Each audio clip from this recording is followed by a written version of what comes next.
Good afternoon. Today, our guest is Professor Richard Lynn. Hello, Professor Richard Lynn. How are you doing? Hello, I'm just sitting waiting for your Yes, questions. yes. All right, and I'm going to be asking the questions right away. So, Richard, you are known for the cold winters hypothesis. Could you please explain it for our listeners?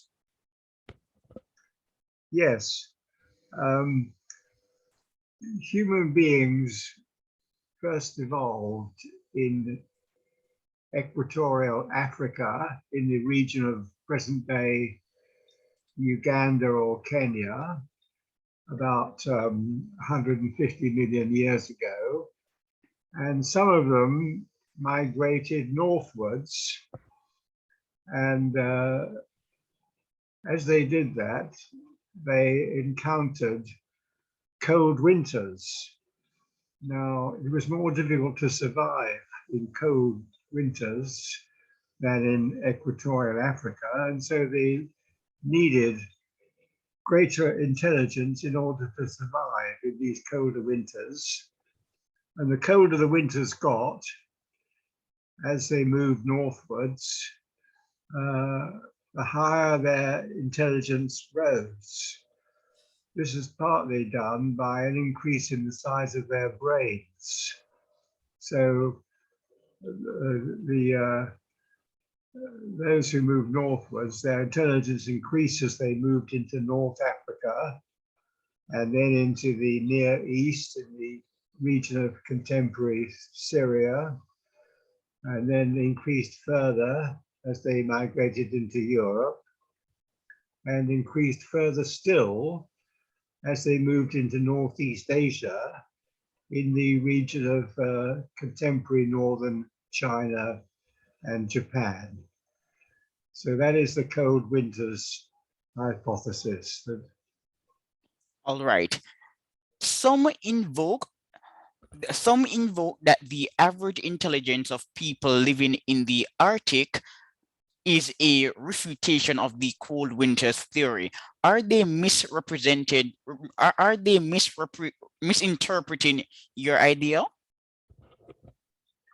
No, this does appear to be an anomaly, but the explanation is that as people moved northwards and their intelligence increased, they evolved new genes for the higher intelligence. And these new genes failed to appear in the Arctic peoples because there were so few of them, only about 250,000 or so. So that is the explanation of that. All right, and let me just cite what you said to me some time ago in our previous interview. The Arctic peoples did, however, evolve a large brain size, approximately the same as that of the Northeast Asians. So it is curious that they do not have the same intelligence. A possible explanation for this is that the Arctic peoples have evolved a strong visual memory that would have been needed when they went out on the long hunting expeditions and needed to remember landmarks in order to get home in largely featureless environments of snow and ice. So I was just reading this excerpt from our previous interview for members of the audience who did not get a chance to read it. That is the most probable explanation that you've just given. Yes. And then Professor Lynn, we often speak about the black-white IQ gap, and even today, some scholars still doubt the genetic causes. Could you shed some light on the issue for us, please? I'm sorry, would you repeat that? Yes, I will. The black-white IQ gap, even today, some scholars still doubt that it has a genetic component. Could you please shed some light on the issue for us? Well, we don't know for certain whether there's a genetic component or not because we haven't identified the genes for intelligence. but it seems probable there's a genetic component, partly for various reasons. One is that although in the United States, where there's been great improvements in the living standards of blacks over the last 70 years or so, there's been no improvement in the gap between the intelligence of whites and gaps of whites and blacks. And another problem is that the black IQ is found, although the lower IQ of blacks and of whites is found in many countries in the world, including Britain and Brazil and South Africa. Exactly. And let me speak for a brief moment. Dr. Lynn, I read your book, Race Differences in Intelligence and Evolutionary Analysis, and I do believe that I read it quite carefully. And throughout the book, you noted that based on the data that we have collected, whenever IQ is measured, blacks do score lower than whites, even when blacks are from a middle class background. That is correct, yes. Yes, I won't ask you to remember the names of the exact study because I don't remember them myself, but I do remember reading the book quite carefully. And that point was a popular lay motif. Even when we go to Africa and compare blacks were richer than average, they still did not do as well as the white university students. I didn't quite follow. No, I said you noted. I didn't quite follow the question. No, we were talking about the black-white IQ gap, and I was just reminding you in your book that you noted in one chapter that even when African students were middle class, richer than average, when we compare their IQ scores to white students, the white students still performed at a higher level. Yes, that's correct, yes. Yeah, and you also cited data on Asians, noting that when Asians are suffering from nutritional deficiencies, their IQs were still relatively high. That's correct, yes. Now, this question is also related to the matter of IQ and the distribution of IQ. Intelligence is unequally distributed across societies. Therefore, could you provide an evolutionary account for the unequal distribution of intelligence?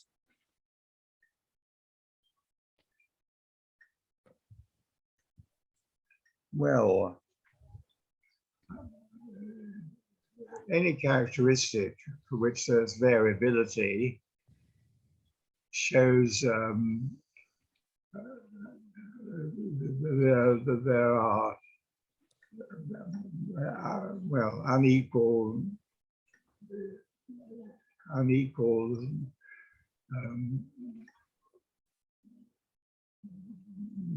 manifestations of it across individuals. Yes, and in your book, you cited a scholar called Torrance, and you said Torrance documented a link between latitude and the number and the complexity of tools used by contemporary hunter-gatherers.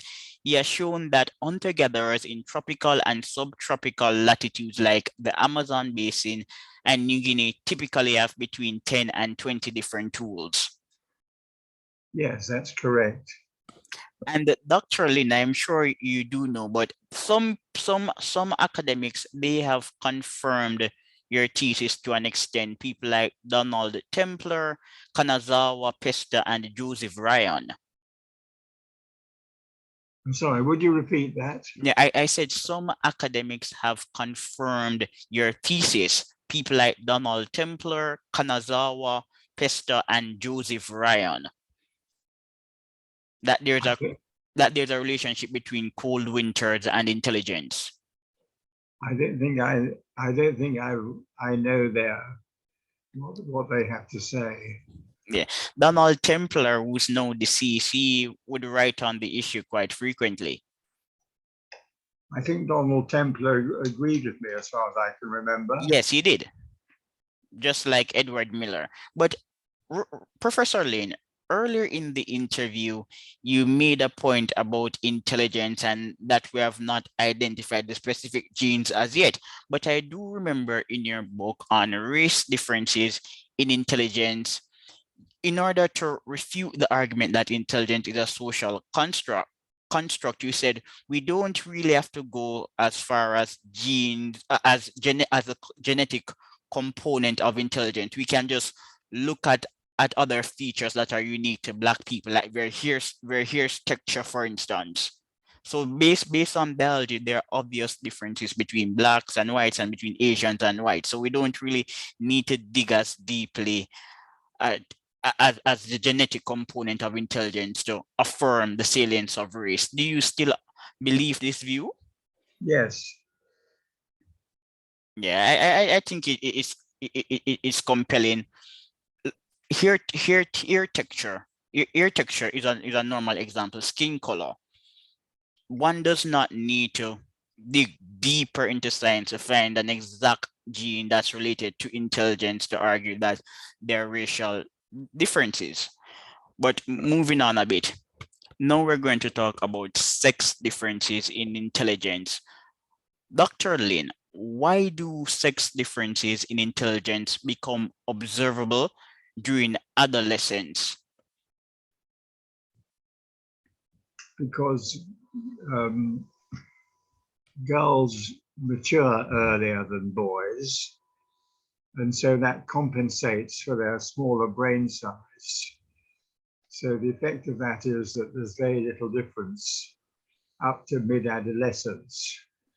Of course, in fact, at a very young age, girls are more intelligent than boys on average, as measured by their earlier development of vocabulary. All right. I'm in mid-adolescence, about the age of 16, girls ceased growing and boys continue growing. And as boys continue growing, so their brain size increases and their intelligence increases with it. Yes, and Dr. Lin, do you have a new book on the topic of sex differences in intelligence? Yes, I do. Yeah, all right. So just tell us a little about your book and some of your latest findings. I know you're always doing research. Well, what my latest research on the sex differences is that boys, the intelligence of boys continued to grow from the age of 16, but until they reach the early 20s, in which they are on average 4 IQ points higher than that of women. So among adults, fully grown adults in the early 20s and onwards, men have a higher IQ than women by approximately 4 IQ points. And this explains some of the higher achievements of men in virtually all fields of life. Yes. And earlier, well, before you publish this book, earlier in another article, Becker and Rinderman, they actually tested your theory for a region outside of the West, I believe. It was the paper was published in 2017. And they arrived at a similar conclusion. Well, there's very little difference at the age of 17. It's quite marginal at 17 and 18. Only, it's only when males and females become fully adult in their early 20s that this difference becomes appreciable at 4 IQ points. So, Dr. Lin, again, we're on the topic of intelligence, but why is intelligence important? Well, because it explains the number of desirable qualities, such as educational achievement, earnings, and good health. And everyone wants to have those. Yes, and there are also disparities in development between northern and southern Italy, and they're usually ascribed to environmental factors. But do you believe that we should assign a role to genetics and IQ? Yes, I do. There's quite a big difference in intelligence of populations of North Italy and South, a difference of about 10 IQ points. And that, I believe, explains a lot of the higher achievements of people in the North and the lower achievements of people in the South. Nearly all the important achievements of the Italians come from people in the North, like the cars that they produced, the Ferraris and the Maseratis, and other achievements like the Gucci products.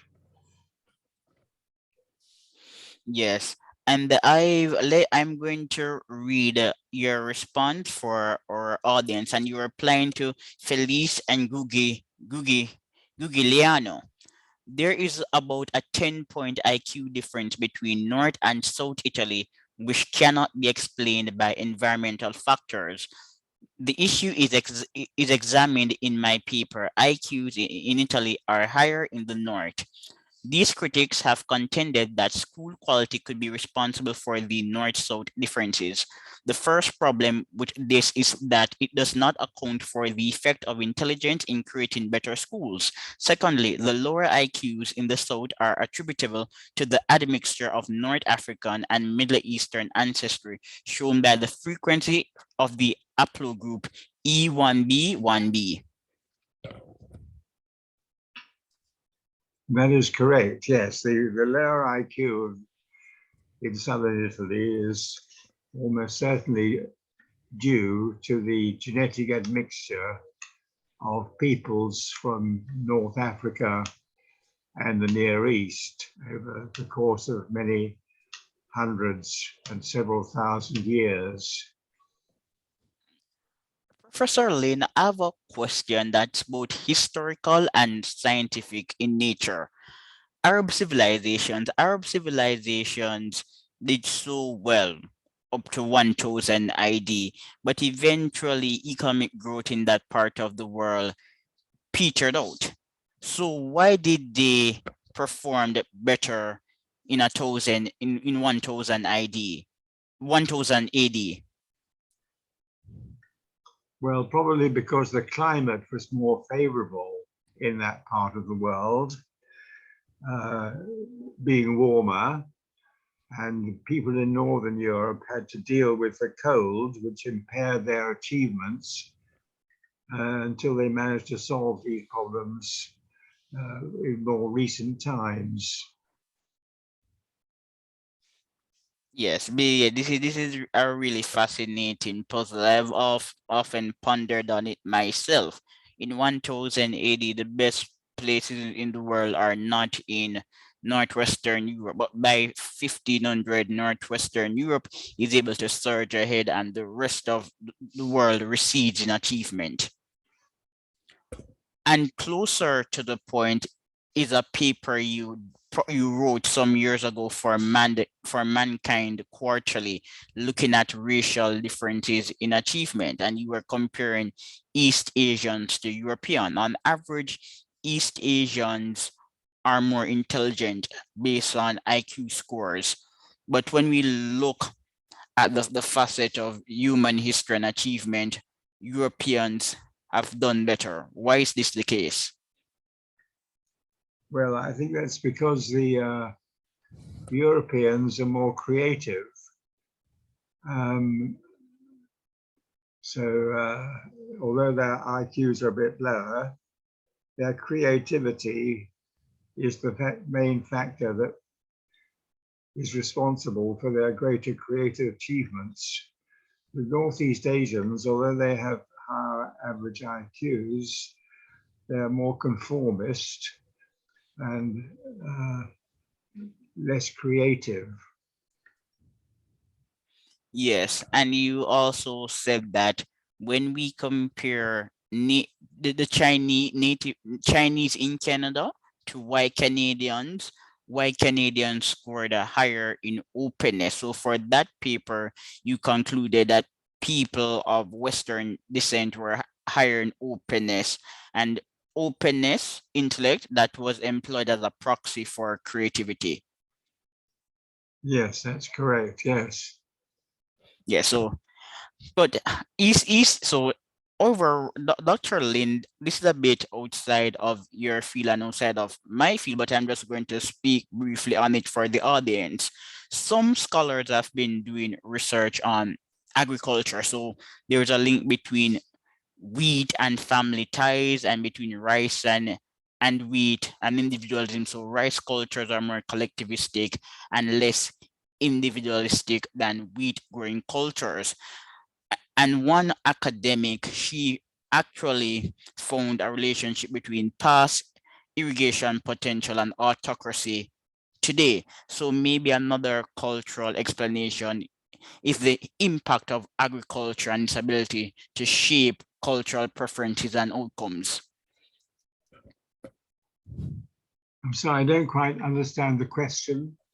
No, I am saying that maybe we could also attribute a percentage of the gap in creativity to the long roots of agriculture, i.e. the wheat rice dichotomy, where wheat cultures are more individualistic than rice cultures, and there's a relationship between individualism and innovation. Well, that is another possible hypothesis. Of course, these are all just hypotheses. Yes. They're what you might call plausible explanations. And Dr. Lin, you're also known for psychopathy. So you have written on racial differences in psychopathy. What is psychopathy? Psychopathy is a weak conscience.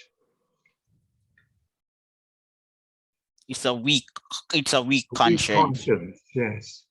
Okay. And why should we care about it? Well, because psychopaths have weak conscience, they commit a lot of crimes and antisocial behavior, which are or socially undesirable. All right then. And are there racial differences in psychopathy? And if so, why? Well, there are racial differences, and the racial differences in psychopathy are the same as those in intelligence, in reverse. That is to say, the Northeast Asians who have the highest IQ have the lowest levels of psychopathy, and then the Europeans come next, and so forth, until you go down to the Australian Aborigines, who have the lowest level of intelligence and the highest levels of psychopathy. So those are the factual differences in race differences. Well, they probably evolved also as a response to the cold winters. So they're another part of the cold winters theory. So what's probably happened was as people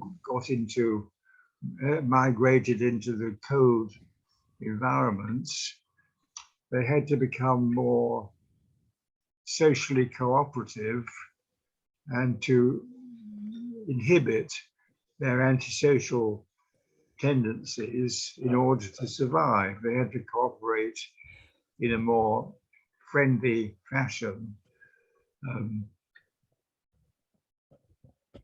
All right then. And Dr. Lin, you mentioned something about the Aboriginal people of Australia. Yes. Yes, could you repeat that again, please? Could I what? Repeat what you said about those people in Australia, the Aboriginal peoples of Australia. Well, they have the lowest IQs and the highest levels of psychopathic personality. Yes. And would you how would you classify them on the on the scale of life history? Do they have a fast life history or a slow life history? I'm sorry, I didn't get that question. Do they have a slow or fast life history? A fast one, so they develop early and die young. This is Yeah, according to J.P. Rustin's theory. yes. And you also wrote a paper on on the life history strategy of them, and I believe it was published by Mankind Quarterly. Dr. Lynn, is a fast life history strategy always negative? Is a fast history what? Is it always negative? Uh, well, it can be useful in benign environments because people reproduce at a younger age and so have higher fertility. I think this is Rustin first produced this theory, and I believe it's correct. Uh, all right then. I agree with you to an extent. A fast life a fast life history strategy under some circumstances can motivate people to achieve at a higher level. Patience is a favorable trait, but there are times when impatience can prove to be productive. Let's say, for example, you want to start a business, then you have to act, you need to execute. Planning is important, but you don't want to get bogged down by planning, and as such, you only talk about the business and it will never materialize. So Yes, I do see cases where a fast life history strategy can be useful. yes, I agree. Dr. Lin, so for the duration of this interview, we're just going to be talking about you, your work, and I'll be asking questions. Again, you have written so many books. Some years ago, you wrote a book on global inequality and IQ. Just tell us a little about that research. Well, this was stimulated by Richard Herrnstein and Charles Murray's book on which showed that the race differences in intelligence and the various social and economic outcomes in the United States. And I extended this worldwide and showed that in many countries in the world, the IQ differences that we've been discussing earlier are present in many countries in the world, and the social and economic results of these are also present in many countries in the world. So, for example, the Chinese, who have a high IQ, minorities in a number of Southeast Asian countries, such as Thailand, do better than although they're a minority, they do better than the indigenous peoples because of their advantages of their higher IQ. So I showed that this was present in many countries of the world, not only in Southeast Asia, but in, for example, Brazil, South Africa, and a number of other Southeast Asians, including Indonesia and Vietnam. You know, the- Dr. Lin, again, back to your work on IQ and global income inequality. Recently, in collaboration, you did a paper with Meisenberg looking at COVID-19. And in that paper, the conclusion was tentative. It was partially attributed to intelligence to an extent. It was a tentative conclusion. But some time ago, I was online doing my own research and I looked at the COVID-19 data and mortality rates. And there was almost a clear-cut relationship between intelligence and contracting COVID.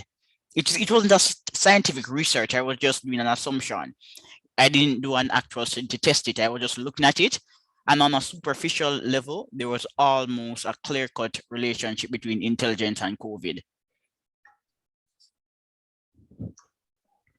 You mean that the intelligent people had higher COVID infections? No, they had lower intelligent people had lower COVID infection. So I was looking at the breakdown of COVID infections based on racial groups, and several groups were shown. And there was almost a clear-cut relationship between intelligence and COVID. So groups with lower intelligence on average, they were more likely to contract COVID-19. Well, that would be expected because intelligent people take more care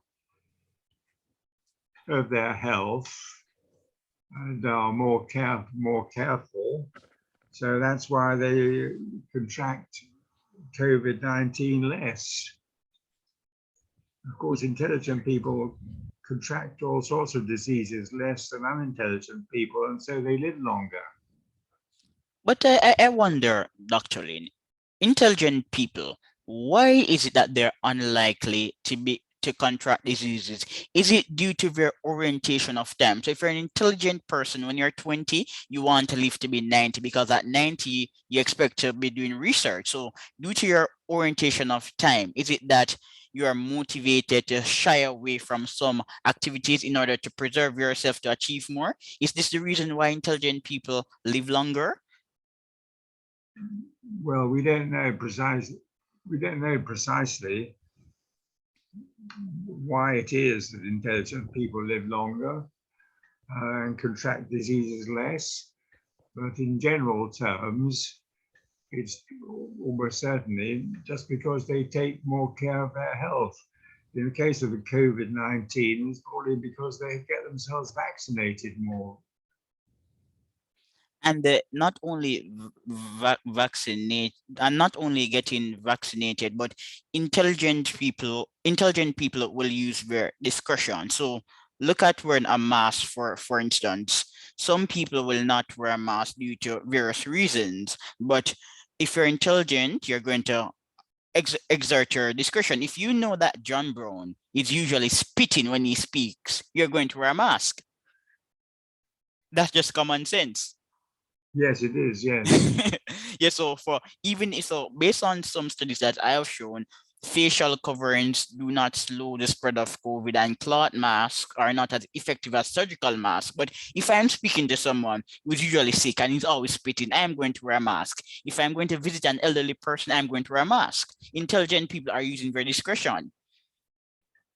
Yes, that's right. Even in the arena of vaccination, according to the CDC, the J&J vaccine is least effective. So if you know that J&J vaccine is least effective, you're going to use a more superior vaccine like Pfizer. Not all vaccines are equal. So even when intelligent people decide to take the vaccine, they're selective.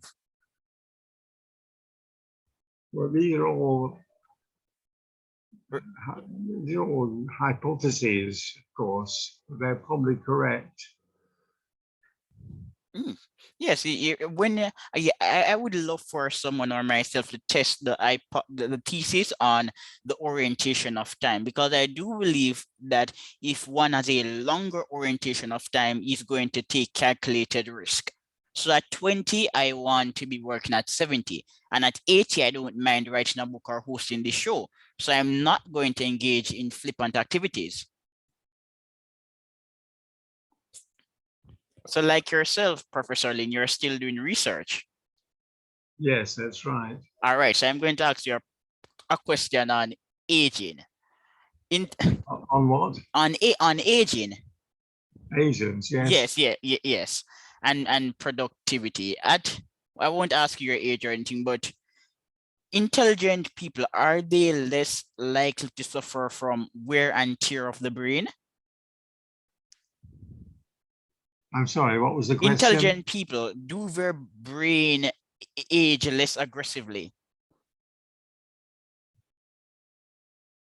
I'm very sorry, I can't quite understand the question. No, I'm asking about I'm asking you if you're an intelligent person, is your brain less likely to age aggressively?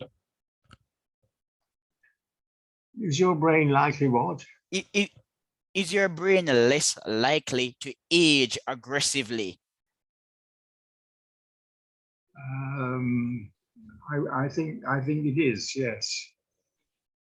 Yeah, because whenever I'm online and I see a paper from Richard Lynn, I say, okay, I want to be like that at some point, still be doing research even when I'm well past 70. Yes. What motivates you? You probably go on to your 80s Yeah, or even your 90s. what motivates you, Dr. Lynn? Well, partly the desire to establish the truth and get it known by other people. Because I Partly to just to keep myself occupied. Okay, all right, to keep yourself occupied. So what are you, do you have a plan to write another book? Not at the moment, no. Okay, not at the moment, but I know that you're always thinking. So presently, what are you planning to research next? What are you thinking about now? Well, I'm thinking of writing a book about the glass ceiling. You probably know the notion of the glass ceiling is an Yes. explanation for why women, relatively few women, gain the most senior positions. So there are relatively few women chief executive officers, and the highest position in the professions. And this is sometimes attributed to the glass ceiling, which is a sort of invisible ceiling which prevents women getting to the top. So I've begun to write a book challenging this theory and producing other explanations for why relatively few women reach the top, of which one, of course, is their lower intelligence, but there are other personality reasons as well. They're less ambitious, don't work so hard, devote more time to their families and so forth. So that will be my next project. This is an area that I'm really interested in. I've actually written a few pieces on the topic. Women are lower in risk tolerance and they're also lower in self-efficacy and less likely to value ambitions to as great a degree as men. Men care more about social status and they're also more work focused. That's right, yes. Yeah, so for example, I have a job, I write and I'm a YouTuber and I don't have a problem doing a show at 1 a.m. I don't need to speak to people, Dr. Lynn. I'm a polite guy, but I prefer to read books and just achieve and do my work. That's just me. Yes. Yeah, I'm not into the friend and I don't text and WhatsApp. No, I would prefer to be having an intellectual conversation with Richard Lynn than to be out with friends idling. Sorry, that's not me. Right. Yeah, I really value achievement. And I'm just going to be honest, and based on the data that I've read, most women are not of this nature. That's right, yes. They want to have friends and they're always trade-offs. If you choose a work-life balance over status and making money, you're going to make less money and you shouldn't complain because it is your choice. Yes, exactly. Yeah, it's your choice. People make their choices. Some of us like to invest. Some of us like friends and getting married and having family. Others choose to do YouTube and interview Richard Lynn. You can't when when some when some people become more invested in achievement and and and increasing their professional profile, you can't fault them for being successful. That's their choice. We all have to make choices. Even this interview is a choice. I sent you a link. You could have said no, but you said yes. Exactly. Yeah, you just left. It's all about choices. Exactly. Yeah, and I prefer having this discussion than talking to someone on social media. I don't get any satisfaction from small talk. I do not. Good. Yeah, exactly. Good. But Dr. Lin, would you like to talk about the Jews because they've also written on the intelligence of the Jews? The Jews have the highest intelligence of any peoples in the world. This is the Ashkenazi Jews, which are the Jews from Germany, many of whom have now migrated to Israel, although also a lot in the United States and some elsewhere, such as Britain. And I estimate their IQ at 110, their average IQ, whereas the average IQ of the Northeast Asians, the Chinese, was 105, and that of European people is 100. So, as I say, these Ashkenazi Jews have an IQ of 110. They would have to be distinguished from the Oriental Jews, who nearly all of whom are now in Israel, but who migrated there from the Near East and North Africa. And their IQ is rather less, more like 95. So these Ashkenazi Jews have these very high IQs, and they have a kind of very high achievements, which their IQs produce. For example, in America, Jews are about 1 or 2% of the population, but they produce a third of the Nobel Prize winners. And you find this very high levels of achievement of Jews pretty well wherever they are. Yes, you do. You do find a high level of Jewish achievement wherever they opt to settle. But there's another puzzle, Dr. Lane.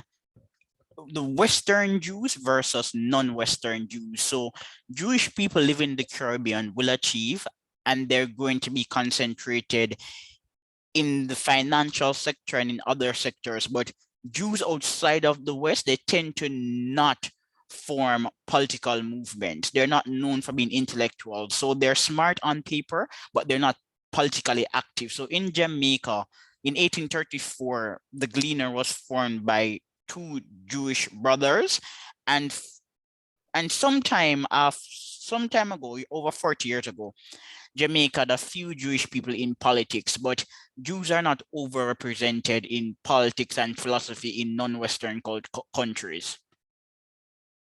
I don't know why this is the case. I think it could be a function of Western culture. Western culture is quite dynamic and individualistic and innovative. So maybe this is giving an impetus to Jews to perform. Maybe this could be a possible explanation. But outside of the West, Jews are basically business people or professionals. They are not politically active or intellectually active. Well, I think you'll find that's only partly true. Of course, Jews are very prominent in finance, but there are a certain number of Jews in politics as well. For example, in Britain, we have a very prominent Jew called Dominic Raab, R-A-B-B, who was Foreign Secretary until recently, one of the top 3 positions in Britain. He's now Deputy Prime Minister. So you can't go very much higher than that. And of course, we had Disraeli was prime Yes. minister in the 19th century. So it's not wholly true. The Jews do to some degree participate in politics. So I agree with you that they mainly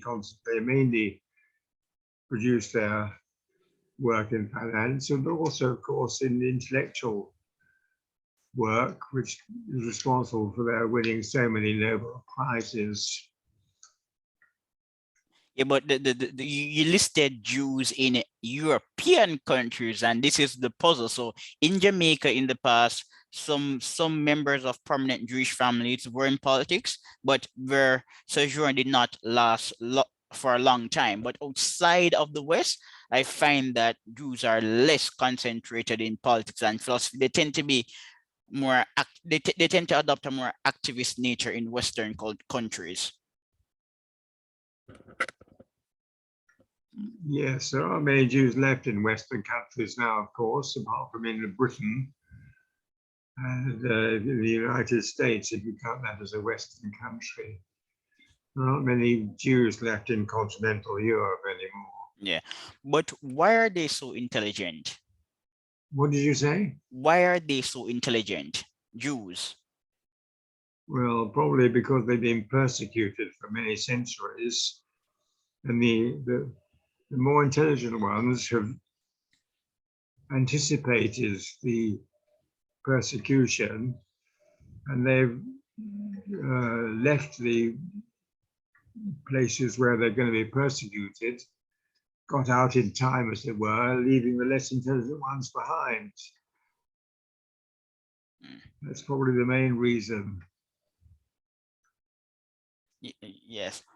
And another group that's highly intelligent is the Brahmin. And you wrote a paper which I read, the caste differences in intelligence, education, and earnings in India and Nepal, a review. The Brahmin class is not as well. The Brahmin class is well known, but in the West, and by the West, I'm talking about the stereotypical Western countries, America, England, Canada. In these countries, the Brahmin class is not discussed as much as we would discuss Jews and their intelligence and achievements. Yeah, that is correct. The Brahmins are a bit more intelligent than the other Indians, but there's not a great deal of difference in it. And why are they more intelligent? Is it due to inbreeding? Well, probably because they migrated from the north into India many centuries ago, and the people they brought their high intelligence with them. And in your paper, you refer to assortative mating. Remember, there's still a caste system in India, even today. Yes, there is, yes. So intelligent men are marrying intelligent women, and they're transmitting these genes. And because we're on the topic of assortative mating, I've never done a study, neither have I read one, but the Asante Empire in West Africa had a semblance of assortative mating. So at some point, I'm looking for someone to do a study exploring assortative mating in Africa. And again, because we're talking about Africa, I didn't this particular study, you were a contributor. I didn't read it, but the Benin Empire, I'm interested in the politics of the Benin Empire. And I do know that some time ago you wrote a piece on Benin and intelligence. Could you just tell me a little about that piece? What's intelligence? What is the level of intelligence in Benin? In where? Benin in Africa. Well, the Indians, there's the number of Indians in South Africa, and they do better than the blacks, although not quite so well as the whites.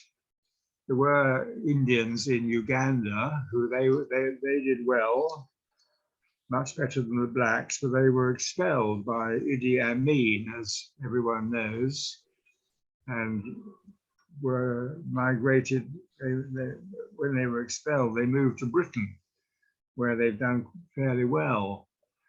And there have been a certain number of Indians in some of the other East African countries where generally they've done well.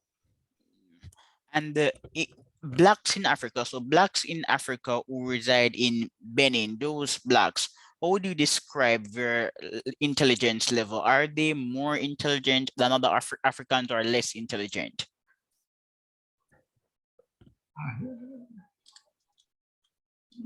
I didn't quite catch the question, I'm afraid. Yeah, hold on. Benin, intelligent in the West African state of Benin, blacks in Benin, are they more or less intelligent? I don't know about Benin, I'm afraid. I Oh, don't know. sorry. The Benin people was mankind quarterly, but you weren't listed. Sorry about that. But I'm interested in the Benin Empire. I'm afraid I don't have any information about that. Yeah, it's very scarce, but I really think we need to do more research on Africans, especially the Igbo people. They seem to do particularly well in the West, and some of their features are also similar to Western Europeans, like individualism. But I don't think anything is known about this. It needs to be researched. yes, that's why I brought it up. I know that, what's his name? David Becker. I interviewed David Becker at some point. David Becker, he has one paper on intelligence in the West African state of Benin, and maybe there's another one, but I'm really interested in the IQ levels of African states that were empires in the past. So like Benin had a major empire. Well, David Becker is the contemporary authority on all this. I think you should have to ask him. Yeah, and he's your co-author. You wrote a book with David Becker. Yes. But Yeah. David analyzed the IQ data. He's really the expert now on these questions. Yes, I interviewed David. We didn't talk about the Benin issue, but quite a talented researcher. I'm sorry, what was the question? No, I said that when I interviewed David, we didn't talk about the Benin issue, but he's quite talented. Right. Yeah, quite a talented researcher. Now, you're also known for your writings on dysgenics. What's dysgenics? Dysgenics is the deterioration of a population because arising when intelligent people have fewer children than unintelligent people. And this has been the case in Western countries for about the last 120 years or so. The case in Western countries for about 120 years or so. And what is driving this dysgenic trend?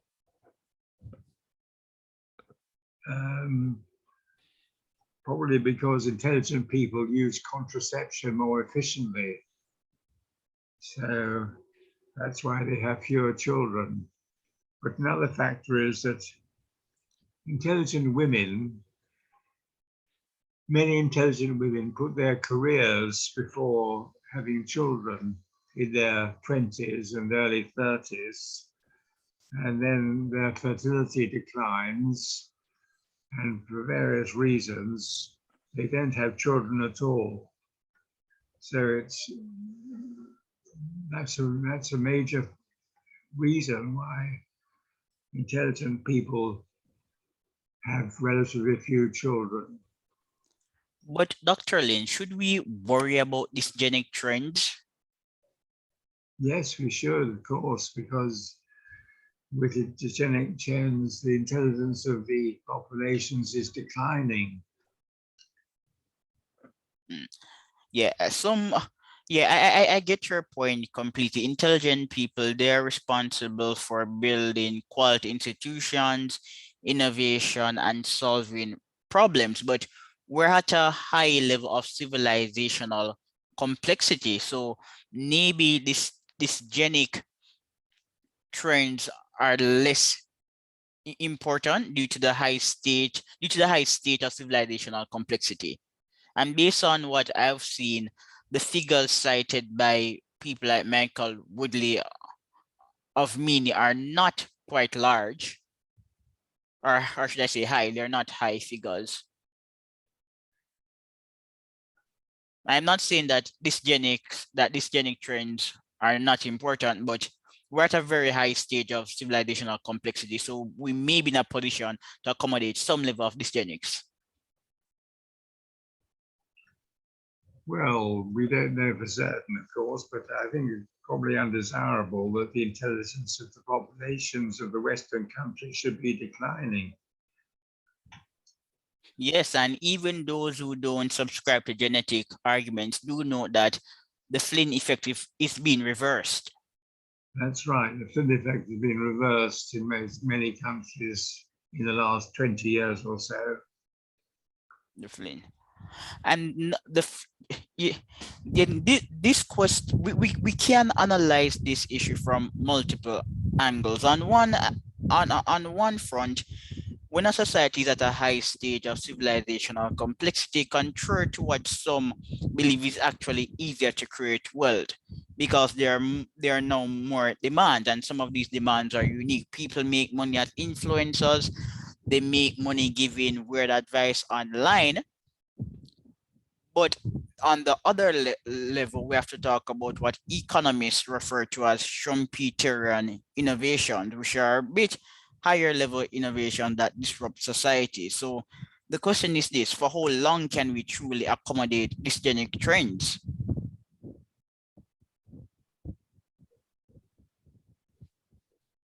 I'm sorry, I didn't follow the question. No, I'm saying for how long could we really accommodate dysgenic trends? Because now they don't seem to be receding growth, but what about the next 50 or 60 years from now? What will happen when the numbers begin to recede at a higher level? So no, I'm saying we can accommodate some level of dysgenic trends, but for how long? Well, the various desirable characteristics of society will deteriorate, of course, as the intelligence declines in these countries. And intelligence is declining in countries that are responsible for driving growth. Yes, exactly. That's why it's the problem. So Africa's IQ is relatively low, but compared to the Western world, Africa has been a laggard for literally centuries. So if IQ scores were to decline in Africa, that would be unfortunate for people living in Africa, but not necessarily unfortunate for the rest of the world. Well, it may well be that intelligence may improve in Africa over the next decades because the Flynn effect may still be working there. But we're still rather in the realm of speculation here. Yes, but we're wrapping up now, Dr. Lynn, and I must say that speaking to you has been a pleasure. But before we go, Dr. Lynn, did you write a book on entrepreneurship and competitiveness some time ago? Did I write a book on what? On entrepreneurship and competitiveness. I'm sorry, on what? On entrepreneurship and competitiveness. I don't think I've ever written a book on that. Okay, because I was doing some research and the person referred to a researcher called Lynn who wrote on entrepreneurship, but I didn't check to see if it was Richard Lynn. I know that you have written on many topics, so if you had written such a piece, I would not have been surprised. I just wanted to make that sure. Okay then, but speaking to you has been a pleasure, and I hope you continue to write awesome books and keep sending those articles to Mankind Quarterly and elsewhere. Well, thank you for this conversation. It's been a pleasure talking to you. All right, Dr. Lane. Bye. Goodbye.